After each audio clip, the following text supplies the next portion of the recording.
దేవుని పరిశుద్ధ నామమునకు సమస్త మహిమా ఘనత ప్రభావములు కలుగునుగాక.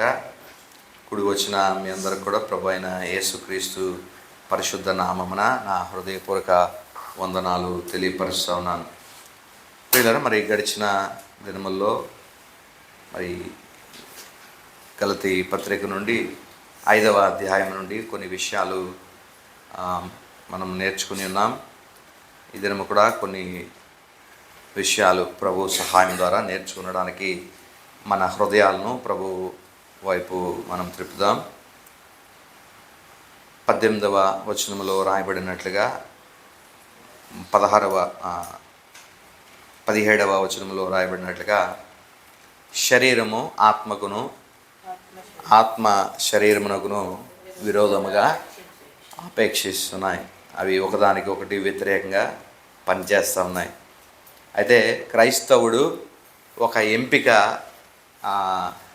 చేసుకోవాలి, ఒక నిర్ణయం తీసుకోవాలి, ఒక చాయిస్ అతడు తీసుకోవాలి. అదేంటంటే అతడు క్రియల వైపు, విశ్వాసము ప్లస్ క్రియల వైపు అతడు వెళ్ళడం కానీ, అట్టి ఆకర్షణకు లోనవడం కానీ, లేదా విశ్వాసము ద్వారా విశ్వాసము ద్వారా మాత్రమే దేవుడు అనుగ్రహించేటువంటి నీతిని పొందుకునేటువంటి పరిశుద్ధాత్మ ఆకర్షణ వైపు కానీ అతడు ఈ రెండిట్లో దేని ఒక దాంట్లో ఇతడు ఆకర్షితుడు అవ్వాలి. ఒకవేళ అతడు ఈ ధర్మశాస్త్రము ప్లస్ క్రియల వైపు గనక ఇతడు మరి తన్ను కనపరుచుకుంటే లేదా ఆకర్షింపబడితే అతనిలో శరీర కార్యాలు స్పష్టమవుతాయి అనే విషయాన్ని మనము చూస్తున్నాం. తర్వాత ఒకవేళ విశ్వాసము ద్వారా మాత్రమే అతడు దేవుణ్ణి అనుసరించిన వాడు అయితే కనుక అప్పుడు మరి ఆ ఆత్మ ఇతనిలో ఆత్మ ఫలమును ఫలింపచేస్తుంది అనేటువంటి సత్యాన్ని కూడా మనము నేర్చుకుని ఉన్నాం.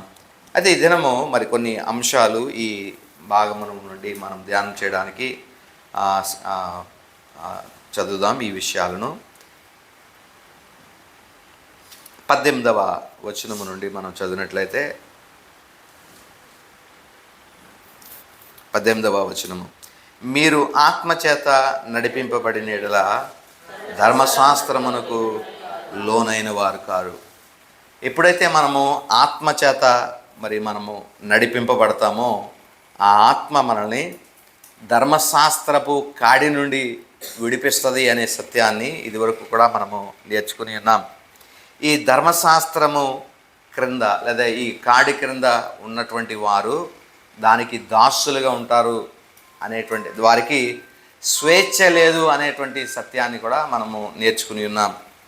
అయితే ఈ 4వ అధ్యాయంలో మనం చదువుకుని ఉన్నాం ఏంటంటే మనల్ని ధర్మశాస్త్ర అనేటువంటి బాలశిక్షకుడు నుండి దేవుడు మనల్ని విడిపించాడు. తద్వారా మనకి స్వాతంత్రము కలిగింది అనే విషయాన్ని మనం చదువుకుని ఉన్నాం. అయితే ఈ స్వాతంత్రము దేనికి మనం ఉపయోగించాలి అనేది మరి 5వ అధ్యాయంలో మనం మొదటి వచనాల్లో మనం చూసాం. కాబట్టి ఈ స్వాతంత్రం అనుగ్రహించినటువంటి క్రీస్తు మనలను స్వతంత్రులుగా చేసి ఉన్నాడు.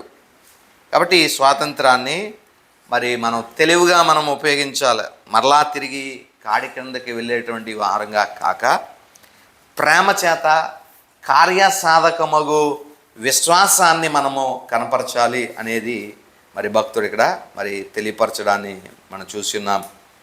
కాబట్టి ఒక వ్యక్తి ఎప్పుడైతే దేవుని యొక్క సన్నిధానంలో చేరడానికి అతడు క్రియలను ఆధారం చేసుకుని వస్తాడో అప్పుడు దేవుడు చేత అతడు అంగీకరింపబడడని, విశ్వాసము ద్వారా మాత్రమే అతడు దేవుణ్ణి అప్రోచ్ అయినప్పుడు దేవుడు అతన్ని అంగీకరిస్తాడనేటువంటి ఆ సత్యము మనము నేర్చుకుని ఉన్నాం ప్రియులరా. అయితే ఒక విషయం ఇక్కడ మనం గమనించాలి. దేవుని యొక్క లేకపోతే ఆదికాండంలో మనం చూసినప్పుడు మానవుల్ని దేవుడు చూసినప్పుడు ఆది కాండంలోనే మానవుల యొక్క హృదయము, మానవుల యొక్క జీవితము చాలా భయంకరమైనటువంటి దుస్థితిలోనికి వెళ్ళినటువంటి పరిస్థితి మనము ఆది కాండములో శరీర కార్యములు అనే విషయాలని మనం చదివినప్పుడు చూసి ఉన్నాం. వాటిలో మరి మనం చూసాం, మరి కయీని హేబేల్ని హత్య చేయడము, లేదా నరుల యొక్క చెడుతనము భూమి మీద మరి చాలా చెడ్డదిగా వారి ఊహల్లోని హృదయంలో యొక్క ఆలోచనలు, తలంపులు, ఊహలన్నీ కూడా బాల్యం నుండి అవి బహు చెడ్డవిగా ఉండడం అనేటువంటి సంగతి కానీ, లేకపోతే నరుల యొక్క చెడుతనము ఎలాగున్నదంటే వారు దేవుని యొక్క మరి ఆజ్ఞను లేకపోతే దేవుని యొక్క మాటను నిర్లక్ష్యపరిచి మరి వారు విస్తరించి ఫలించి భూమిని నిండించాల్సినటువంటి ఆ ఆజ్ఞను వారు పాటించగా వారు దేవునిని అందుకోవాలన్నట్లుగా, దేవుణ్ణి చేరుకోవాలన్నట్లుగా, వీరందరూ ఒక దగ్గరే కలిసి ఉండాలి అనేటట్లుగా వారు దేవునికి వ్యతిరేకంగా పోగుబడినటువంటి పరిస్థితులు కానీ, ఇవన్నీ మరి భయంకరమైనటువంటి సంఘటనలు ఇవన్నీ కూడా మనం చూసి ఉన్నాం ప్రియులరా. మరి సొదొమ గొమొర యొక్క పరిస్థితులు ఆది కాండంలోనే మనం చూసినప్పుడు ఎంతో భయంకరమైనటువంటి పరిస్థితులు ఆ ప్రదేశంలో సొదొమ గొమొరలో మరి ఆ దినాల్లోనే అంత భయంకరంగా ఉన్నాయి. మరి ఆ లోతు యొద్దకు వచ్చినటువంటి ఒక ఇద్దరు దేవదూతలని మరి మాతో పడుకోవడానికి వారిని పంపించన్నట్లుగా వారు కోరడం ఎంతో భయంకరమైనటువంటి సంఘటన అప్పుడే జరిగింది ఆ దినాల్లోనే. మరి అటువంటి చెడుతనము ఇప్పటికీ మరింత మరి పతన స్థితికి మానవుడు స్థితి ఉన్నట్లుగా మనం చూస్తూ ఉన్నాం. చాలా ఏమంటాం, చాలా చాలా అతని స్థితి, మానవుని యొక్క స్థితి అగమ్య గోచరంగా ఉన్నటువంటి పరిస్థితులు. అయితే ఇలాంటి స్థితిలో ఉన్నటువంటి ఈ మానవుడు దేవుడు కృపను అనుగ్రహించాడు మానవునికి. ఏంటి ఆ కృప అంటే, మీరు మీ క్రియల ద్వారా ఎంత మాత్రమును పరిశుద్ధత సాధించలేరు, నీతిని అందుకోలేరు, నేనిచ్చేటువంటి నీతి ఉచితంగా మీరు తీసుకోండి అని ప్రభు మరి మనము అంతగా కష్టపడవసరం లేనటువంటి నీతిని ప్రభు మనకు అనుగ్రహిస్తున్నాడు. అదే విశ్వాస సహితమైనటువంటి విశ్వాసం ద్వారా కలిగేటువంటి నీతి. ఈ నీతి మనం అనుసరించకుండా మరలా క్రియలనే మనము అనుసరించి మనము జీవించడం వల్ల మరలా తిరిగి అదే కాడిలోనికి, అదే శరీర కార్యాలని మరి చేయడానికి మనము మరి ముందుకు వస్తున్నట్లుగా మనం చూస్తూ ఉన్నాం. ఇక్కడ 17వ 18వ 19వ వచనమును మనం చూసినప్పుడు శరీర కార్యములు అని స్పష్టమవుతున్నాయని ఒక లిస్ట్ ఒకటి ఇక్కడ మనం చూస్తూ ఉన్నాం. అయితే ఇక్కడ మనం జాగ్రత్తగా గమనించాల్సినటువంటి విషయం ఏంటంటే, ఇవి కనపడితే ఆ వ్యక్తి శరీర కార్యాలు ఉన్నాయి అని కాదు, కానీ ఎలాగ దీన్ని ఆలోచన చేయాలంటే, శరీర కార్యాలతో దేవుణ్ణి చేరుకునే వ్యక్తిలో ఇవి ఉంటాయి అని మనం ఆలోచన చేయాలి. మనం ఎలా ఆలోచన చేస్తామంటే, శరీర కార్యాలు అంటే ఇవి అని ఒక లిస్ట్ పెట్టేసి వీటినన్నిటినీ శరీర కార్యాలు అని మనము డిఫైన్ చేస్తున్నాం. ఇక్కడ మనం జాగ్రత్తగా పరిశీలన చేస్తే, క్రియలతో దేవుణ్ణి అప్రోచ్ అయ్యేటువంటి ఒక వ్యక్తి లేకపోతే ఒక విశ్వాసి, క్రియలతో దేవుణ్ణి చేరుకోవడానికి ప్రయత్నించేటువంటి వ్యక్తుల్లో ఇలాంటి కార్యాలు మనం చూస్తాం అనే విషయాల్ని మనం అర్థం చేసుకోవాలి. కాబట్టి శరీర కార్యాలు ఇవి అని అలాగా మనం ఆలోచన చేయకుండా, ఒక వ్యక్తి శరీరముతో లేకపోతే క్రియలతో, ధర్మశాస్త్ర సంబంధమైన ఆజ్ఞలతో ఇవి పాటిస్తేనే దేవుడు నేను చేరుకుంటాను, దేవుడు నన్ను అంగీకరిస్తాడని దేవుణ్ణి వాటిని బేస్ చేసుకుని మనం దేవుని సన్నిధికి వెళ్ళేటువంటి వ్యక్తుల్లో ఇలాంటి లక్షణాలు కనబడతాయి అని ఒక లిస్ట్ ఇక్కడ ఇవ్వడం మనం చూస్తూ ఉన్నాం. దీన్ని ప్రధానంగా మనం చదివితే ఎన్ని ఉన్నాయి లెక్క పెడదాం, 15 ఉన్నట్టుగా మనం చూస్తున్నాం. అయితే 4 భాగాలుగా వీటిని మనం విభాగించవచ్చు. ఎలాగా అని మనం ఆలోచన చేస్తే, శరీర కార్యములు స్పష్టమవుచున్నవి అనగా జారత్వము, అపవిత్రత, కామకత్వము. ఇక్కడ దాకా ఒకటి. దీన్ని మనము లైంగిక అశుద్ధత అనేటువంటి ట్యాగ్ కింద మనము వీటిని మూడట్లని చేర్చవచ్చు. రెండవ భాగంలోనికి తర్వాత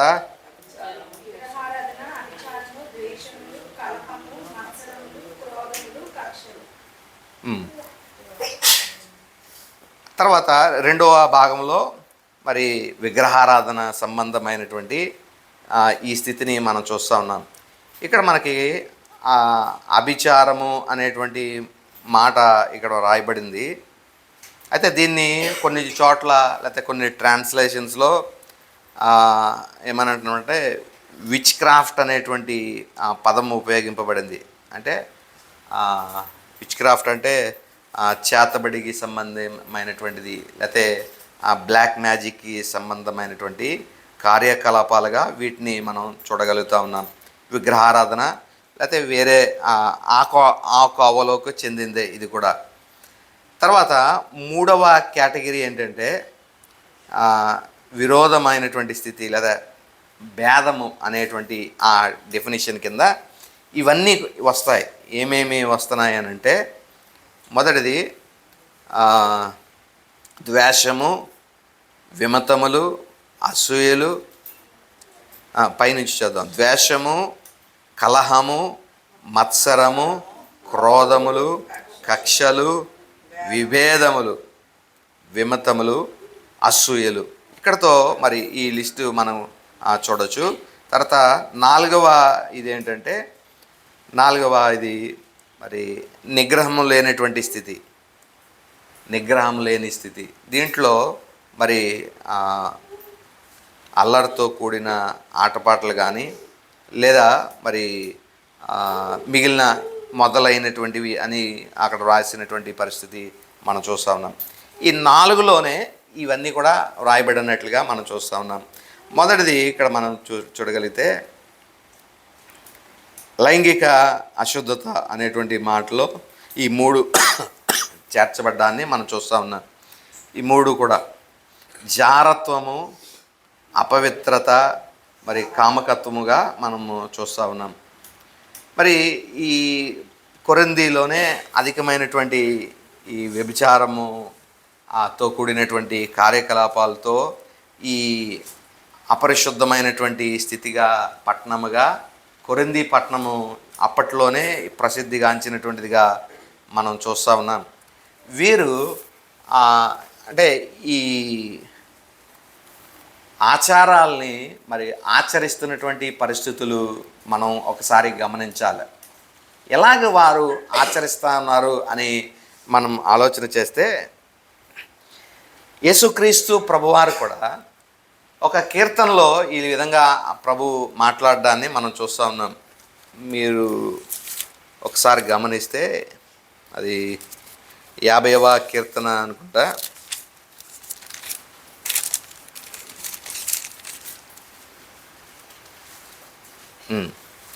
యాభైవ కీర్తనలో మీరు వెళ్ళిన తర్వాత ఒకసారి దీన్ని మీరు చదవండి.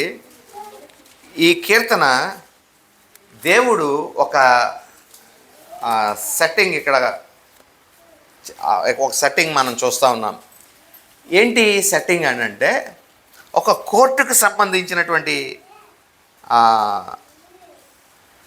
సెట్టింగ్ ఇక్కడ కనబడుతుంది. కోర్టు ఊహించుకుందాం. ఒక కోర్టులో న్యాయమూర్తి ఉంటాడు, ఒక జడ్జి ఉంటాడు, తర్వాత ఒక వాదించడానికి లాయర్స్ ఉంటారు, ప్లేడర్స్ ఉంటారు, తర్వాత ఎవరో నిర్దోషి లేకపోతే ఎవరి మీద అయితే అభియోగం మోపబడిందో అభియోగం మోపబడినటువంటి వ్యక్తి బోన్లో ఉంటాడు. దానికి సాక్ష్యాలకి కొంతమందిని పలానది చేశాడు, అవును మేము చూసాం అని చెప్పడానికి సాక్షులు ఉంటారు. ఇది కదా కోర్టు సెట్టింగ్. జడ్జి, తర్వాత లాయర్స్, తర్వాత ఎవరి మీద అయితే అభియోగం మోపబడిందో ఆ వ్యక్తి, అతనికి చూసాము లేదా చూడలేదు, ఇతను చేయలేదు అని చెప్పడానికి ఏ సాక్షులు అయితే ఉంటాయో ఇవి మనం కోర్టులో చూస్తాం. సేమ్ ఇలాంటివే ఇక్కడ కోర్ట్ సెట్టింగ్ ఇక్కడ మనం చూస్తూ ఉన్నాం 50వ కీర్తనలో. ఏంటి ఈ కోర్ట్ సెట్టింగ్ అని అంటే, మొదటి మనం వచనాల్లో మనం చూసినట్లయితే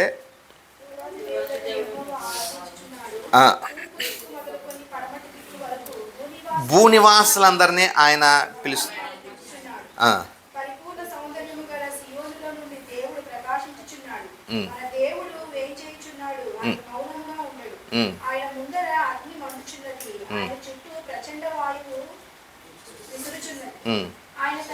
ఆయన తన ప్రజలకు న్యాయము తీర్చుటకై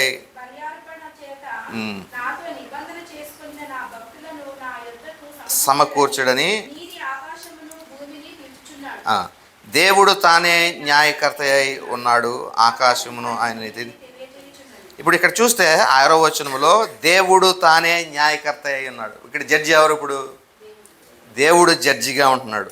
సరే, ఇప్పుడు దేవుడు బోన్లోనికి ఎవరిని తీసుకుని వస్తున్నాడు? బోన్లోనికి 5వ వచనాన్ని మనం చదివితే, నా భక్తులను నా యొద్దకు సమకూర్చండి. భక్తులందరినీ ఇప్పుడు బోన్లో పెడుతున్నాడు. దేవుణ్ణి ఆరాధించేటువంటి ఆరాధికులందరినీ బోన్లో నుంచే పెట్టాడు. ఇప్పుడు దేవుడు జడ్జిగా ఉన్నాడు. దానికి సాక్షులను పెడతా ఉన్నాడు దేవుడు. ఎవరిని అంటే 5వ వచనంలో ఆఖరి మాటలో, మీది ఆకాశమును భూమిని ఆయన పిలిచిస్తున్నాడు. దేనికి అంటే సాక్ష్యం పలకడానికి. ఆకాశము భూమి సాక్ష్యం పలకడానికి వీటిని తీసుకుని వస్తూ ఉన్నాడు. సరే, బోన్లో తన భక్తులు ఉన్నారు, దేవుని ఆరాధించే ఆరాధికులు ఉన్నారు, పైన జడ్జిగా దేవుడు ఉన్నాడు, సాక్ష్యంగా ఆకాశము భూమి ఉన్నది. ఇప్పుడు మొదటిది 2 రకాలైనటువంటి అభియోగాలు వీరి మీద మోపుతున్నాడు దేవుడు. ఎవరి మీద? బోన్లో ఎవరైతే తన ప్రజలు ఉన్నారో, ఆయన ఆరాధించే వారు ఉన్నారో, ఆయన ఆరాధించే వారి మీద 2 అభియోగాలు దేవుడు మోపుతున్నాడు. అవి ఏంటంటే, మొదటిది 7 నుంచి 13 వచనాల వరకు, 7 నుంచి 13 వచనాల వరకు మొదటి అభియోగము. రెండవ అభియోగము 16 నుండి 21వ వచనం వరకు రెండవ అభియోగంగా మనం చూస్తూ ఉన్నాం. సరే, మొదటి అభియోగాన్ని ఒకసారి మనం చూద్దాం. ఏంటంటే, నా జనులారా నేను మీతో మాట్లాడుచున్నాను, ఆలకించండి. బోన్లో ఉన్న వాళ్ళతో అంటున్నాడు, మీరు ఆలకించండి, నేను మీ మీద ఒక అభియోగాన్ని మోపుతున్నాను. ఆ అభియోగం ఏంటంటే, నీ బలుల విషయమై నేను నిన్ను గద్దించట్లేదు, నీ దహన బలులు నిత్యము నా ఎదుట కనబడదు. వాళ్ళు బలులు ఇచ్చే విషయంలో వాళ్ళు ఎలాంటి పొరపాట్లు చేయట్లేదు. బలుల విషయంలో వాళ్ళు ఎలాంటి తప్పిదాలు నేరము వారి మీద దేవుడు మోపట్లేదు. వాళ్ళ బలులు నిత్యము దేవుని సన్నిధిని కనబడుతుందంటే, ఎప్పుడెప్పుడు దేవునికి బలి ఇవ్వాలో అప్పుడప్పుడు దేవునికి అర్పించేస్తున్నారు. కాబట్టి బలి విషయంలో ఎలాంటి నేరము వీళ్ళ మీద మోపబడట్లేదు. అంటే ఇక్కడ మనం ఆలోచన చేస్తే, వాళ్ళు దేవునికి ఇవ్వాల్సినటువంటి విషయంలో, దేవునికి ఇచ్చేటువంటి విషయంలో ఎలాంటి కొరత వారు చేయట్లేదు అనే విషయాన్ని దేవుడు ప్రస్తావిస్తూ ఉన్నాడు. మరి ఏంటి ఇంకా మరి బలి ఇవ్వట్లేదు అనే ప్రభు అనట్లేదు. బలి మీరు ఇస్తున్నారు, బలి విషయంలో కాదు నేను మీ మీద నేరం మోపేది అంటే. మరి ఇంకేంటంటే, కింద వచ్చిన వాళ్ళు మనం చదివితే,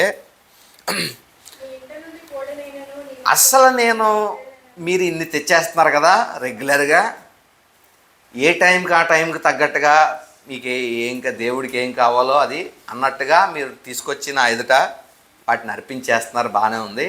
అసలు ఇవి నాకు కావాలా? అసలు ఇవి నాకు అవసరమా? ఇవి నేను మిమ్మల్ని అడిగానా అన్నట్లుగా ఈ ప్రశ్నలన్నీ కింద మనం చూస్తున్నాం.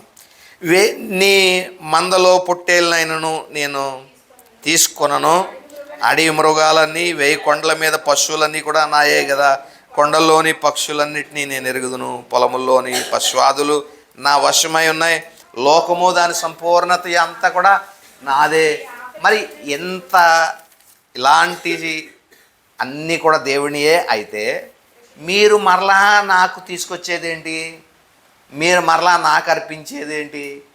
ఇవేనా నేను అడిగానా అసలు అని దేవుడు ప్రశ్నిస్తూ ఉన్నాడు. అయితే ఇక్కడ మనం ఆలోచన చేసినప్పుడు వీరి యొక్క ఏమంటాం సమస్య దేవునికి ఇచ్చే విషయంలో లేదు.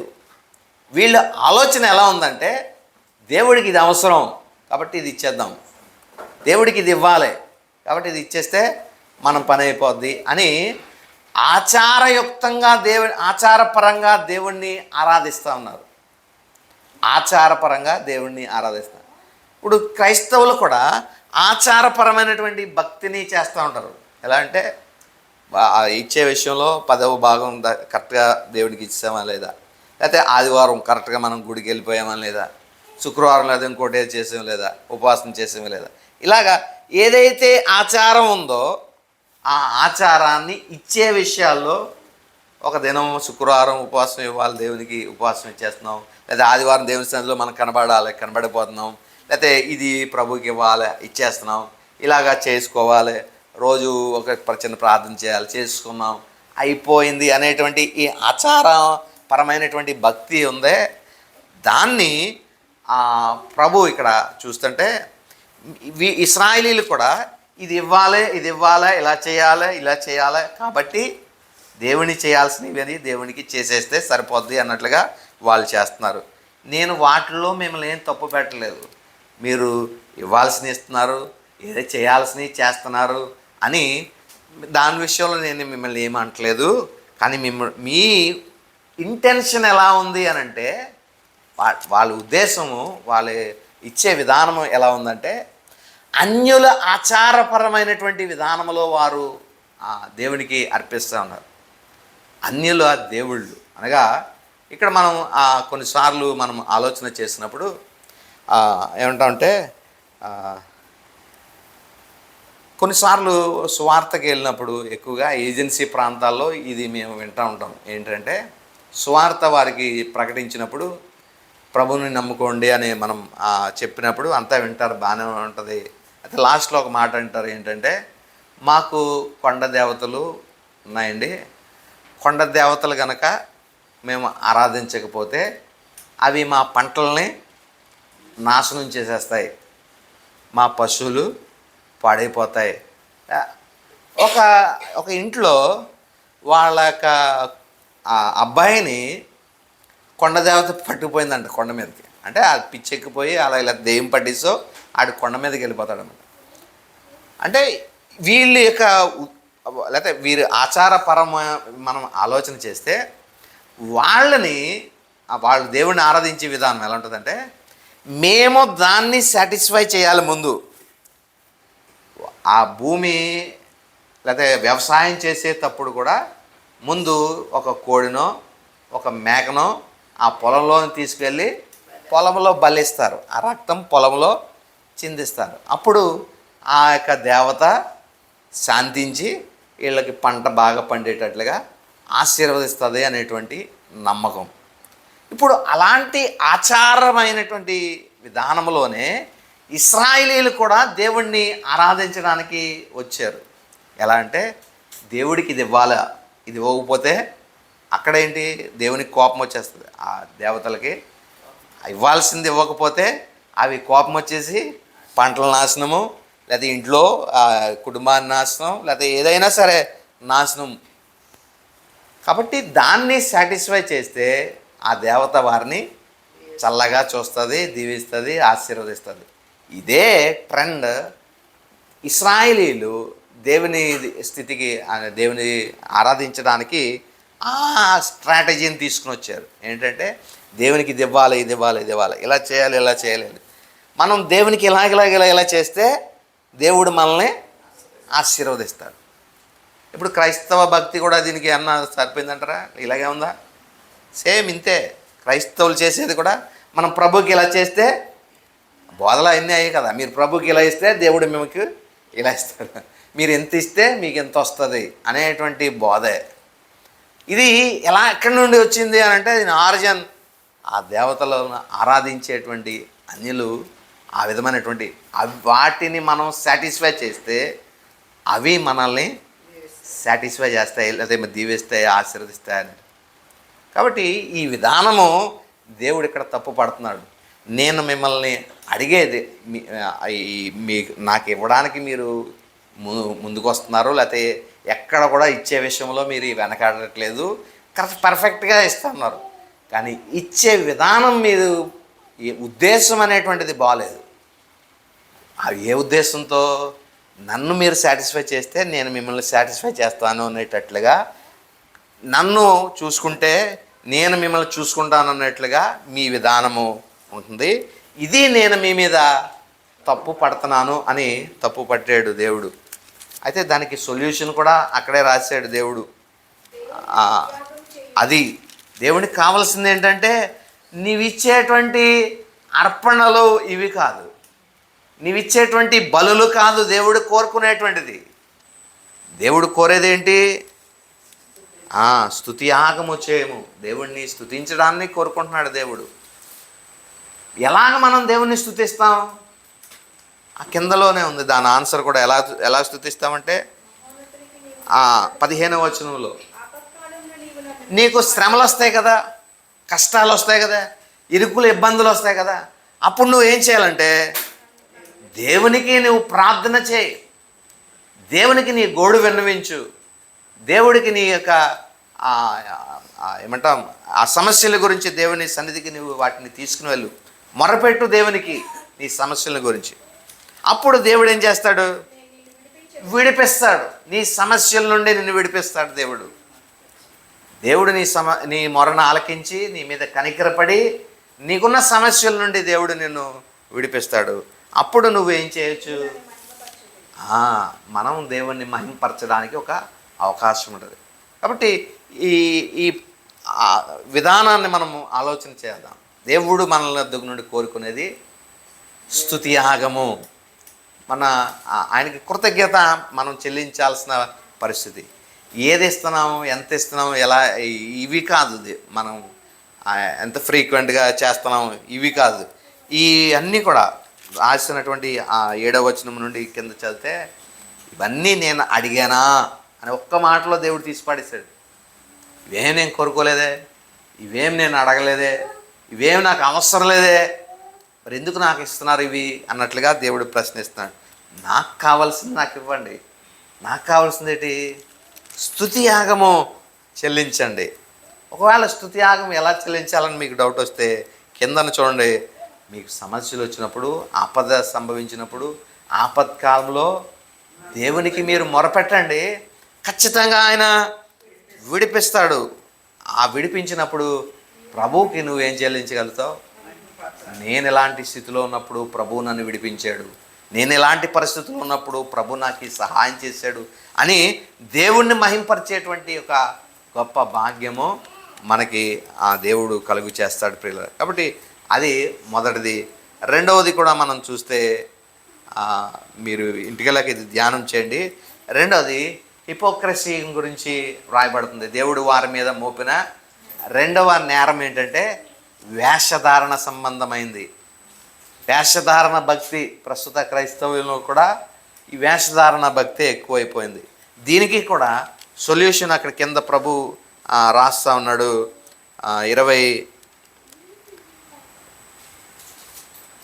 22వ వచనం నుండి మనం చదివితే,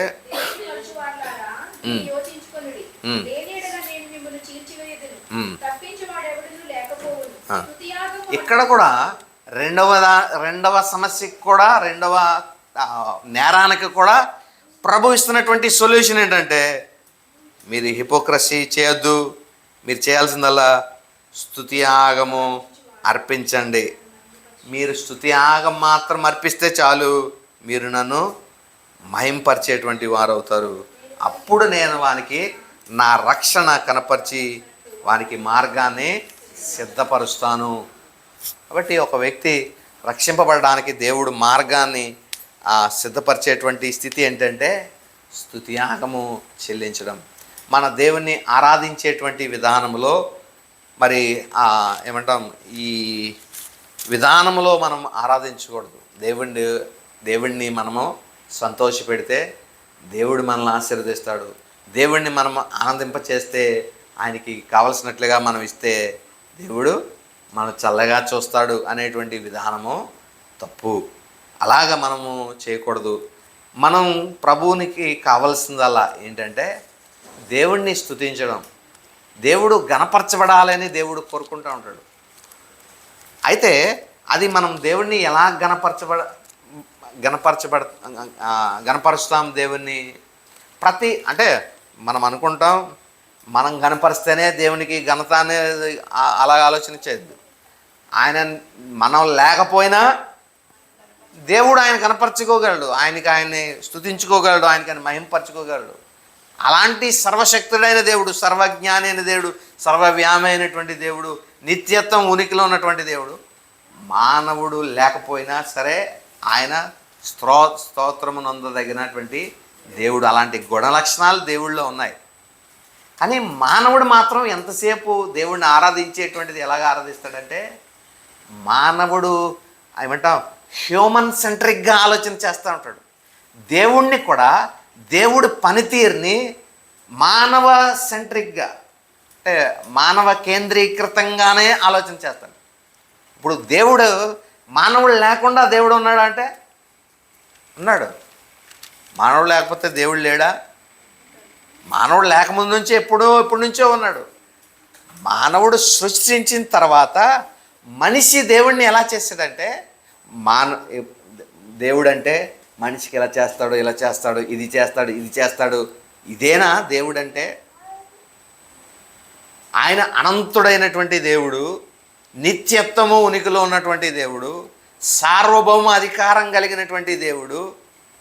మానవుడిని ఒకడనే ఆయన పరిపాలిస్తున్నాడా? భూమిని ఆకాశమును అందులో ఉన్నటువంటి జ్యోతులన్నింటినీ కూడా ఒక ఆజ్ఞతో ఆయన నడిపిస్తూ ఉన్నాడు. సృష్టిలో అంత మానవుడే కాకపోయినా మిగిలిన వాటిని కూడా ఆయా కాలాల ఋతువులతో ఆయన వాటికి ఆజ్ఞాపన చేసి వాటిని సస్టైన్ చేస్తున్నాడు. ఇవన్నీ ప్రభు కార్యాలు చేసినటువంటివి. అవన్నీ ఉన్నప్పటికీ కూడా మానవ సెంట్రిక్గా, హ్యూమన్ సెంట్రిక్గా దేవుణ్ణి మనం పరిమితం చేస్తున్నాం.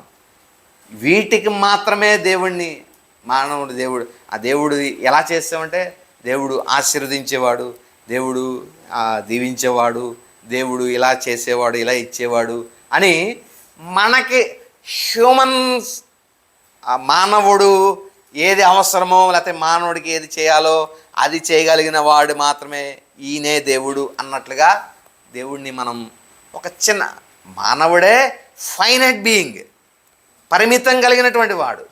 ఈ పరిమితం కలిగినటువంటి ఈ మానవుని స్థితిలోనికి దేవుడిని ఈ పరిమితమైనవి ఇలాగ చేస్తాడు, ఇలా చేస్తాడు, ఇలా చేస్తాడని మనం దేవుణ్ణి కన్ఫైన్ చేసేస్తున్నాం. ఆయన్ని ఆ గొప్పతనాన్ని మనం కన్ఫైన్ చేస్తున్నాం, చాలా చిన్నగా చేసేస్తున్నాం అనమాట. ఇలా అంటే మనం ఈ మానవుడి ఉద్దేశంతోనే మనం ఆలోచన చేస్తున్నాం. మానవుడు కాకుండా ఇంకా ఎంత ఉంది? మానవుడు కాక ఇంకెంత ఉంది? ఆకాశములో ఎన్నో మరి పరలోకంలో దూతలు ఉన్నాయి. దూతగణములతో ఆయన నిత్యము స్తుతింపబడతాడు. స్తుతే కావాలంటే ఆయనకి దేవుని స్తుతించడానికి ఎన్ని కోట్లు దేవతలు లేవు. మరి ఆ స్తుతులు సరిపోవట్లేదా దేవునికి? మన స్తుతులు అవసరమైనయా? అంటే ఇక్కడ ఆలోచించాల్సింది ఏంటంటే, దేవుని గుణలక్షణాల్లో కొన్ని యాట్రిబ్యూట్స్ మానవుని ద్వారా అది ఏమంటే ప్రకాశింపబడతాయి, లేకపోతే ఎగ్జిబిట్ చేయబడతాయి మానవుని ద్వారా మాత్రమే. ఉదాహరణకి సర్వశక్తి, దేవుని యొక్క ఒమ్నిపొటెంట్ పవర్ ఉందనుకోండి, అవి దూతలకు బాగా తెలుసు. దేవుని యొక్క శక్తి ఏంటో, దేవుని యొక్క మహిమ ఏంటో అని తెలుసు, దేవుని యొక్క గ్లోరీ ఏంటో తెలుసు, దేవుని యొక్క జ్ఞానము వాటికి తెలుసు. కానీ మానవునికి మాత్రం దేవదూతలకి లేనిది మానవుని దగ్గర ఉంది ఏంటంటే కృప అనేది దేవదూతలకు లేదు. కృప ఎగ్జిబిట్ చేయబడాలి అంటే, ప్రదర్శింపబడాలి అంటే ఎప్పుడో కృప వస్తుంది? పాపం ఉన్నప్పుడే కృప వస్తుంది. పాపం లేకుండా కృప రాదు.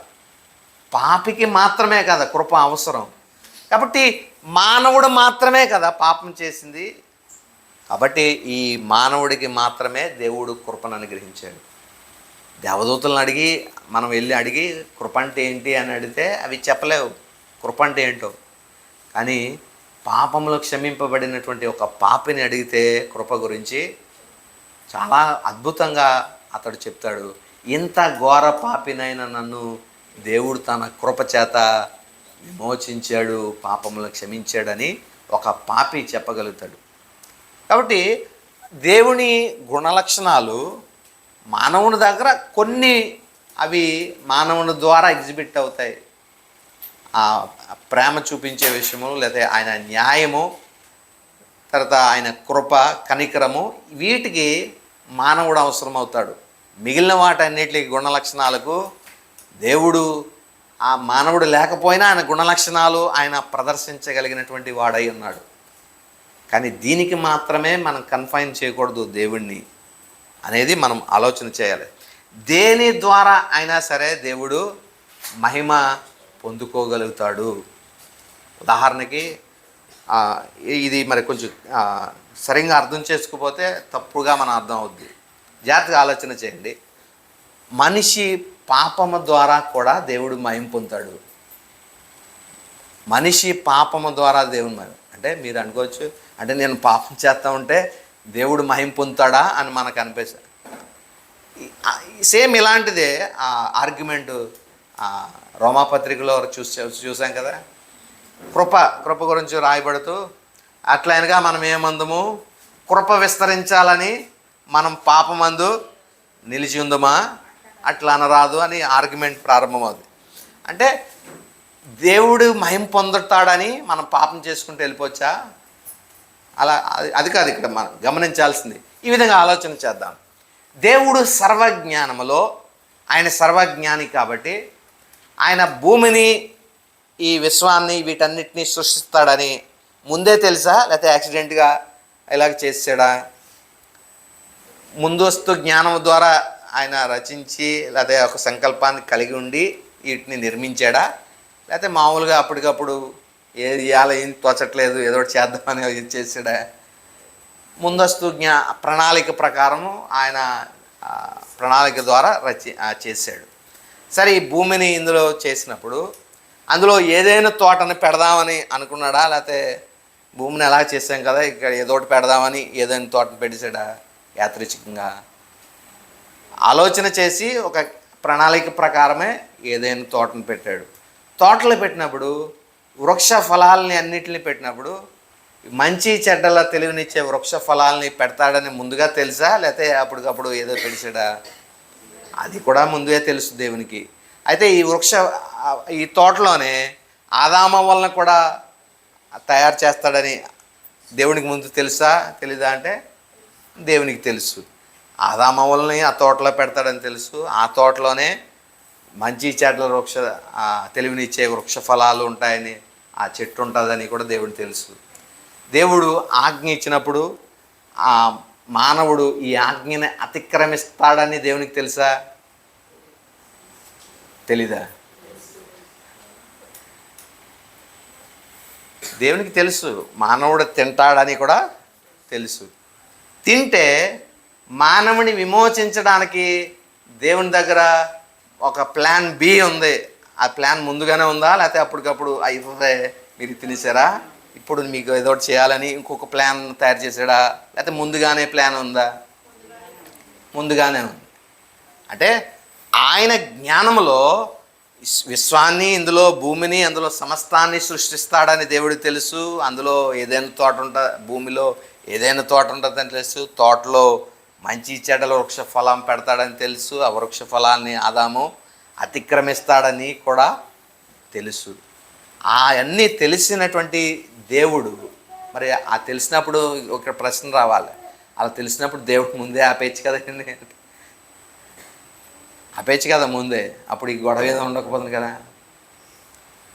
ఎందుకు ఆపలేదంటే ఆయన మహిమ పొందడానికి అనుమతి ఇచ్చాడు. నువ్వు పాపం చేసిన అంటే ఆదామవోలు అతిక్రమము చేసినప్పటికీ కూడా ఆ అతిక్రమము ద్వారా, ఆ పాపము ద్వారా దేవుడు మహిమ పొందడానికి, ఎలా మహిమ పొందుతాడు? అతిక్రమం చేసి మానవుడు పతనమైపోయాడు.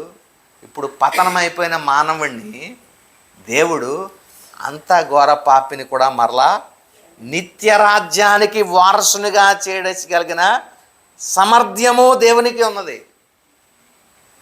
ఒక పాపిని పరలోక రాజ్యమును చేర్చగలిగినటువంటి సామర్థ్యమైన కలిగినటువంటి వాడుగా దేవుడు తన్ను తాను ప్రదర్శించుకుంటున్నాడు. అది కదా దేవునికి మహిమ. మానవుడి ద్వారా జరగలేనిది దేవుడి ద్వారా జరుగుతుంది. మానవుడు అందుకోలేనటువంటి పరిశుద్ధతను ఉచితంగా దేవుడు అనుగ్రహించి తన కృప ద్వారా అది మానవులకు సాధ్యం పరుస్తూ ఉన్నాడు. ఇది కాదా దేవునికి మహిమ.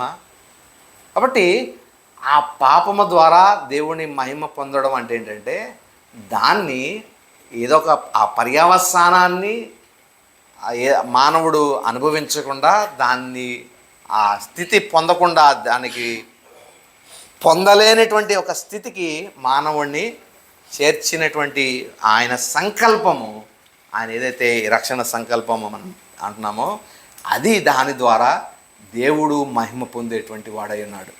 కాబట్టి ఎలాగైనా సరే దేవుడు తన మహిమను ఆయన దక్కించుకోగలుగుతాడు, పొందుకోగలుగుతాడు ప్రియుల. కాబట్టి ప్రభువుని మనం చేయాల్సింది ఆరాధించాల్సినటువంటి విధానము ఇక్కడ 50వ కీర్తనలో రాయబడినట్లుగా స్తుతి వారి అర్పణలో మాత్రం తీసుకొచ్చేస్తున్నారు. రెగ్యులర్గా ఏమేమి ఇవ్వాలో దేవునికి రెగ్యులర్గా దేవునికి ఇచ్చేస్తున్నారు.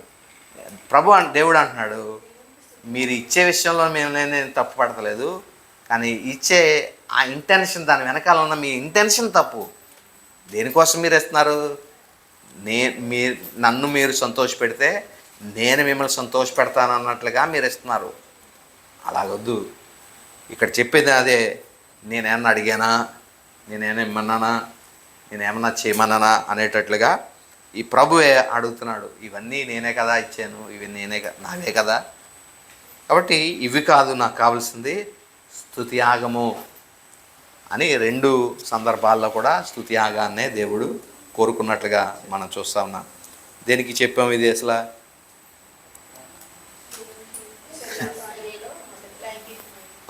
కొరింథీ పట్టణంలో ఈ రకమైనటువంటి ఆరాధన, ఏ ఆరాధన? శరీర సంబంధమైనటువంటి ఆరాధన కొరింథీ పట్టణంలో జరుగుతుంది. అంటే దాని అర్థం ఎలాగా వారు ఆరాధిస్తున్నారంటే, ఒక ఆచారము, అప్పటి కాలపు ఆచారం ఏంటంటే బయలు దేవతకు కానీ లేదా అష్టారోజు దేవత కానీ వీటికి పూజారులు ఉంటారు.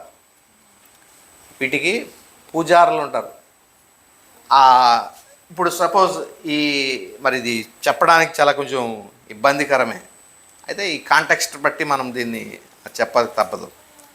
ఏంటంటే ఈ సపోజ్ ఒక స్త్రీకి కానీ పిల్లలు పుట్టకపోతే వీళ్ళు ఆ పూజారి దగ్గరికి వెళ్ళి వాళ్ళతో గడిపితే ఆ దేవత సంతోషించి వీళ్ళకి ఏం కలిగేస్తుందంట? పిల్లల్ని కలిగజేస్తుంది. అంటే వీళ్ళు పిల్లలు కలగడానికి ఆ దేవత యొక్క పూజారులు ఎవరైతే ఉన్నారో వాళ్ళ దగ్గరికి వెళ్ళి వీళ్ళు గడపడం వల్ల వీళ్ళకి గడపడం వల్ల దేవత సంతోషించి వీళ్ళ యొక్క గర్భాలని తెరుస్తుంది అనేటువంటి ఆచారము అప్పటి కాలంలో ఉండినట్లుగా మనం చూస్తూ ఉన్నాం. ఆ విధానము ఏదైతే ఉందో ఆ లైంగిక అనైతికత అనేటువంటిది ఇక్కడ మనం స్పష్టంగా ఎక్కువగా మనం చూడగలుగుతూ ఉన్నాం. కాబట్టి ఈ 3 కేటగిరీలో ఉన్నటువంటి ఈ 3 కూడా ఏంటంటే లైంగిక అనైతికతలో జారత్వము, అపవిత్రత, కామకత్వము, ఈ 3 కూడా మరి ఈ కేటగిరీలో లైంగిక పరమైనటువంటి అనైతికత, ఇమ్మోరాలిటీ, సెక్షువల్ ఇమ్మోరాలిటీ అని మనం చెప్పుకుంటాం. వీటిని మరి ఎవరైతే దేవుణ్ణి క్రియల ద్వారా సంతోషపరచాలి అని అనుకుంటారో వారిలో ఇవి ప్రదర్శింపబడతాయి అనేది మనం ఇక్కడ గమనించాలి. అంటే ఇవి ఉంటే ఇతను అని కాదు, కానీ ఇలాగ ప్రభువుని ఆరాధించేవారు ఇలాగా కృప ద్వారా కాక, విశ్వాసం ద్వారా కాక, విశ్వాసానికి తమ క్రియలు కలిపి దేవుణ్ణి ఆరాధించే వారిలో ఇలాంటి గుణలక్షణాలు ఉంటాయి అనేటువంటిది ఇక్కడ మనము చూడగలుగుతా ఉన్నాం. తర్వాత రెండవది విగ్రహారాధన. తర్వాత ఈ విగ్రహారాధన మరి మనం అనుకోవచ్చు, ఒక ఏదైనా దేవత యొక్క విగ్రహం చేసుకుంటేనే అది విగ్రహారాధన అనేటట్లుగా మనం అనుకుంటాం. అది వస్తువే కావచ్చు, మరొకటి ఏదైనా కావచ్చు. దాన్ని దేవుని స్థానంలో అంటే దాన్ని ప్రేమించేటువంటి ప్రాముఖ్యత మనం దేవుని కన్నా ఎక్కువగా ప్రేమిస్తే, అది వస్తువు అయినా మనిషి అయినా ఏదైనా అది ఒక విగ్రహం. కాబట్టి ఒక విగ్రహం అంటే ఇలాగా రాతితోనో లేదా చెక్కతోనో చేసిందని కాదు, కానీ అది మనం దేనిని మనం ఎక్కువ మక్కువ చూపిస్తామో, దేవుని కన్నా ఎక్కువగా దేన్ని మనం ప్రేమిస్తామో అది మనకేమవుతుందంటే విగ్రహం అవుతుంది అనేటట్లుగా మనం భావించాలి ప్రియులు. కాబట్టి అది ఏదైనా కావచ్చు, అది డబ్బు కావచ్చు, హోదా కావచ్చు, అధికారం కావచ్చు, ఎలాంటి ఒక పదవి కావచ్చు, ఏదైనా అది మనకి విగ్రహం అయ్యేటువంటి పరిస్థితి. అలాంటిది ఎవరిలో కనిపిస్తుందంటే క్రియల ద్వారా దేవుణ్ణి సమీపించాలని కోరుకునేటువంటి వారిలో ఇది కూడా జరుగుతుంది. దీనిలోనే మంత్ర విద్యలు కూడా మరి విచ్ క్రాఫ్ట్ సంబంధించినటువంటిది ఉన్నట్లుగా మనం చూస్తూ ఉన్నాం.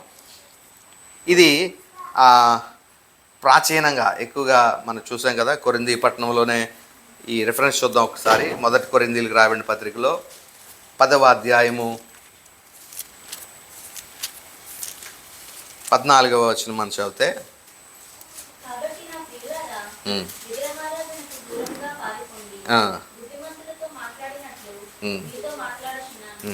విగ్రహారాధన నుండి దూరంగా పారిపోమని దేవుడు వారికి మరి అపోస్తలుడైనటువంటి పౌలు వారిని హెచ్చరిస్తూ ఉన్నాడు. ఎందుకంటే వీరు ఇలాంటి సెక్షువల్ ఇమోరాలిటీతో పాటుగా విగ్రహాలని మరి ఆరాధిస్తున్నటువంటి వారుగా ఉన్నారు. ఇంకొక డెఫినేషన్ మనం చూస్తే, వ్యభిచారం అనేటువంటి దానికి దేవుడు పెట్టినటువంటి లేదా ఇచ్చినటువంటి డెఫినేషన్ మనం చూస్తే, ఈ దేవుడిని వీళ్ళు ఇశ్రాయేలీలకి భర్త ఎవరని మనం చెప్పుకున్నాం. దేవుడు నిబంధన ద్వారా ఆయన వారికి భర్తగా ఉన్నాడు అని మనం చూస్తూ ఉన్నాం. అయితే వ్యభిచారము అని మనం ఇక్కడ ఆ డెఫినేషన్కి ఇంకొక అర్థాన్ని మనం తీసుకున్నప్పుడు, ఒక వ్యక్తి కాదు ఇక్కడ ఆ వ్యభిచారం చేసేది. ఇశ్రాయేల్ ప్రజలందరూ దేవుణ్ణి విడిచి అన్య దేవుల్ని దేవతల్ని ఆరాధించినప్పుడు అది కూడా వ్యభిచారంతో దేవుడు సూచించినట్లుగా పోల్చినట్లుగా మనం చూస్తున్నాం. అంటే ఇప్పుడు భర్త దేవుడు, భార్య ఇశ్రాయేలీలు. కాబట్టి ఈ భార్య భర్తని ప్రేమించాలి, అనగా దేవుణ్ణి ప్రేమించాలి. దేవుణ్ణి ప్రేమించకుండా ఈ భార్య అన్య దేవతని దేవుణ్ణి ప్రేమించినప్పుడు అదేమవుతుంది అని అంటే వ్యభిచారం కింద మనము దాన్ని ఆ రకమైనగా ఆలోచన చేయొచ్చు ప్రియుల. కాబట్టి విగ్రహారాధన కూడా ఇలాంటిది వ్యభిచారంలో ఒక భాగంగా మనం చూడొచ్చు. తర్వాత విభేదాలు లేదా విరోధానికి సంబంధించినటువంటి కేటగిరీలో ఇవన్నీ మనం చూస్తూ ఉన్నాం. ఏమేమంటే ద్వేషము, కలహము, మత్సరము, క్రోధములు, కక్షలు, భేదములు, విమతములు, అసూయలు. ఇక్కడ మత్తతులు అంటే ఇవి మందు వినోదాలకి సంబంధించినటువంటి కేటగిరీ వేరు. మత్తతులను అల్లరితో కూడిన ఆటపాటలు ఈ రెండు కలిసి ఒకటి. కాబట్టి ఇక్కడ దాకా మనము ఈ లిస్ట్ చూడాలి. ద్వేషము, కలహము, మత్సరము, క్రోధము, కక్షలు, భేదములు, విమతములు, అసూయలు, ఇవన్నీ కూడా మూడవ కేటగిరీ, భేదము విరోధానికి సంబంధించినటువంటివి. ఇవి పూర్తిగా వ్యతిరేకమైనటువంటివిగా మనం చూస్తూ ఉన్నాం. ఈ ఒక చిన్న విషయం ఇక్కడ మనం ఆలోచన చేయాలి. ఎందుకు సెక్షువల్ ఇమారాలిటీని ఫస్ట్ ప్లేస్లో పెట్టడానికి గల కారణం మనం ఆలోచన చేస్తే, ఈ 5వ అధ్యాయంలోనే మానవుడు లేకపోతే విశ్వాసికి దేవుడు అనుగ్రహించినటువంటి స్వేచ్ఛను బట్టి ఇతడు ఏం చేయాలని మనం చెప్పుకున్నామంటే తన యొక్క విశ్వాసాన్ని కార్యములో క్రియల్లో చూపించాలి. కార్యసాధకమగు విశ్వాసము అది ఇంకా మనం ఆలోచన చేస్తే ప్రేమ అనేటువంటి మాట కూడా అక్కడ మనం చూడగలుగుతాం. ప్రేమ వలన కార్యసాధకమగు అంటే ఈ అధ్యాయంలో మరి చూసినప్పుడు ఈ లేవియాకాండము 19 ఉపయోగించారు కదా, నిన్ను వలె నీ పొరుగువారిని ప్రేమించు. ఎప్పుడు ఈ వ్యక్తిని దేవుడు ప్రేమిస్తాడంటే దేవుణ్ణి ప్రేమించినప్పుడు, దేవుణ్ణి ఆ విశ్వాసం ద్వారా దేవుణ్ణి అప్రోచ్ అయ్యేటువంటి స్థితి ఉన్నప్పుడు దేవుడు, పరిశుద్ధాత్మ దేవుడు అతనిలో ఆ ఫలము అతనిలో ఫలిస్తుంది.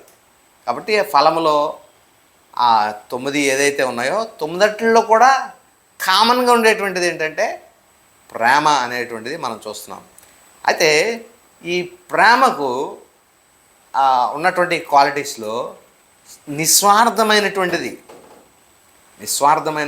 ప్రేమ. 13వ అధ్యాయము 1 కొరింథీ అంతా కూడా రాయబడింది కదా. అయితే దీనికి క్వైట్ ఆపోజిట్ ఏంటంటే స్వార్థపూరితమైనటువంటిది. అంటే ప్రేమ నిస్వార్థమైనటువంటిది. దీనికి స్వార్థం కలిపితే అప్పుడు అది ఏమవుతుందంటే ఆ ప్రేమ కల్మషం అయిపోతుంది. దాన్ని అప్పుడు ఈ సెక్షువల్ ఇమారాలిటీగా లేకపోతే కామముగా మనం దాన్ని డిఫైన్ చేయవచ్చు ప్రేమ. కాబట్టి అంటే ప్రేమకు వ్యతిరేకమైనటువంటి ప్రేమ కల్మషం లేనిది, స్వచ్ఛమైంది, ఏ రకమైనటువంటి స్వార్థం లేనటువంటిది. అది కల్మషం చేయబడి స్వార్థంతో కూడినటువంటి ప్రేమ అయితే అప్పుడు అది కామముగా దాన్ని మనం పరిగణిస్తున్నాం. కాబట్టి సెక్షువల్ ఇమారాలిటీ ఫస్ట్ ప్లేస్లో రావడానికి అదొక కారణంగా మనం చూడొచ్చు ప్రియులరా. ఇది కూడా అంతే. ఎప్పుడైతే ప్రేమ లేదో ఎదుటి వ్యక్తిని మనము ప్రేమించలేం. తద్వారా మనకి ఈ విషయాలన్నీ కలుగుతాయి. ఏమనంటే వారిని ప్రేమించలేనప్పుడు వారిని ఇంక రెండో చేసేది ఏంటి? ద్వేషించడమే.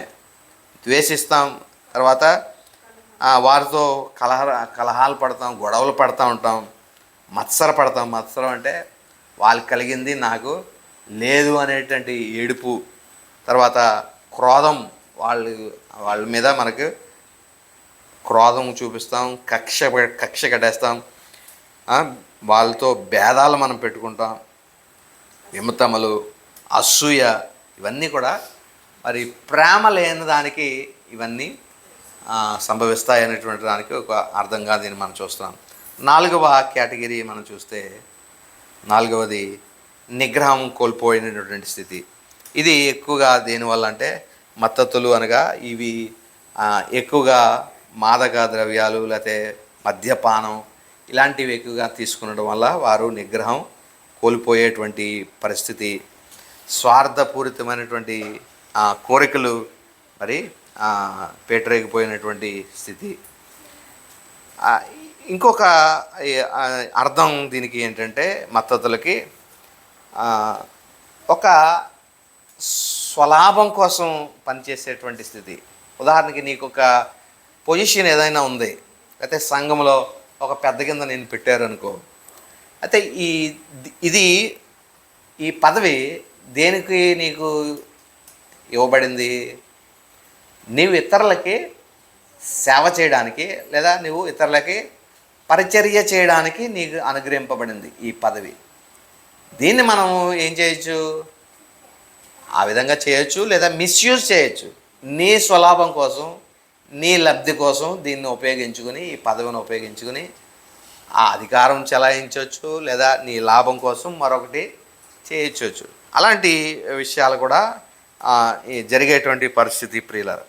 కాబట్టి లబ్ధి కోసం జరిగేటువంటివి, తర్వాత అల్లరితో కూడినటువంటి ఆటపాటలు, మరి ఇవి కూడా మరి నిగ్రహము లేనటువంటి స్థితిగా మనం చూస్తూ ఉన్నాం. కాబట్టి ఇలాంటివి అన్నీ కూడా ఎవరిలో ఉంటాయంటే ఒక వ్యక్తి దేవుణ్ణి దేవుణ్ణి చేరుకోవడానికి విశ్వాసముతో పాటు తన క్రియలు కలిపేటువంటి వ్యక్తిలో ఇలాంటి గుణలక్షణాలన్నీ కూడా కనపడవచ్చు. అంటే అన్నీ కనపడతాయని మనం చెప్పలేము. అన్నీ అంటే ఇప్పుడు ఒక వ్యక్తిలో కొన్ని లేదా మెజారిటీ ఇవి ఒక వ్యక్తిలో కనిపించేటువంటి అవకాశం మనకి ఎక్కువగా ఉందని మనది జ్ఞాపకం చేసుకోవాలి. కాబట్టి ఒకటి వచ్చింది అంటే ఆటోమేటిక్గా ఇలాగా ఆ వ్యక్తి లో నుండి ఒక పాపం వెళ్ళిపోయి అది ఊడ్చి అమర్చి ఉండేట చూసి మరేం లేక మరొక 7ని తీసుకొచ్చినట్లుగా ఇవన్నీ కూడా కలిపి ఉండేటువంటి అవకాశం కూడా ఉంది. ఇదేమేమైనట్టుకి శరీర కార్యాలు దేవుణ్ణి అప్రోచ్ అయ్యేటువంటి వ్యక్తి క్రియలు కలిపినటువంటి విశ్వాసంతో క్రియలు లేదా ధర్మశాస్త్రం కలిపినటువంటి వ్యక్తిలో ఇలాంటి శరీర కార్యాలు స్పష్టమవుతాయనేటువంటి విషయాన్ని మనం చూస్తున్నాం. కాబట్టి దేవుణ్ణి అనుసరించడానికి లేకపోతే దేవుణ్ణి అప్రోచ్ అవ్వడానికి మనం క్రియలతో లేదా ధర్మశాస్త్ర క్రియలతో కాక విశ్వాసము ద్వారా మాత్రమే మనం దేవుని చేరుకోవడానికి నిర్ణయం తీసుకుందాం. అలాగా దేవుని మన క్రియలు కాక దేవుడు అనుగ్రహించిన కృప ద్వారా విశ్వాసము ద్వారా మాత్రమే దేవుని చేరుకునడానికి పరిశుద్ధాత్మ దేవుడు తన కృపను అనుగ్రహించిన గాక. చిన్న ప్రార్థన చేసుకుందాం. కృపయు కనికరం గల మా ప్రియ పరలోక తండ్రి, మీ ఉన్నత నామానికి స్తోత్రాలు. విత్తబడిన వాక్యం మా వెనుకల్లో ఫలింపచేయండి, వాక్యానుసారంగా జీవించడానికి కృప చూపించండి. అయినా మరి మేము ఆత్మచేత నడిపింపబడినట్లయితే శరీర కార్యములు లేదా ధర్మశాస్త్రానికి మేము లోబడిన వారము కాము అని చెప్పి ఉన్నారు. నిజమే, మీ ఆత్మచేత మేము నడిపింపబడడానికి ధర్మశాస్త్ర క్రియలు మా యందు లేకుండా ఉన్నట్లుగా మీ ఆత్మచేత మమ్మల్ని నడిపించండి. ఇటువంటి శరీర కార్యములు ఏవి కూడా మాలో నానా తండ్రి ప్రదర్శింపబడకుండాన్నట్లుగా ప్రేమ చేత మా విశ్వాసాన్ని కార్యసాధకము చేయడానికి, క్రియల్లో మా విశ్వాసాన్ని కనపరచడానికి మీ కృపను అనుగ్రహించండి. మీ ఆత్మ ద్వారా మేము ఈ ఫలాన్ని ప్రేమ, సంతోషము, సమాధానమని ఈ ఇచ్చినటువంటి 21వ వచనంలో ఉన్నటువంటి ప్రత్యేక స్థితిని మేము పొందుకోవడానికి మీ ఆత్మ ద్వారా మీ కృపను మాకు అనుగ్రహించమని, విత్తబడిన వాక్యం మా వెనుకల్లో ఫలింపచేసి వాక్యానుసారంగా జీవించే కృపాభాగ్యాన్ని మీరు మాకు దయచేయమని యేసుక్రీస్తు పరిశుద్ధ నామమున స్తుతించి ప్రార్థించి వేడుకుంటున్నాం తండ్రి. ఆమేన్.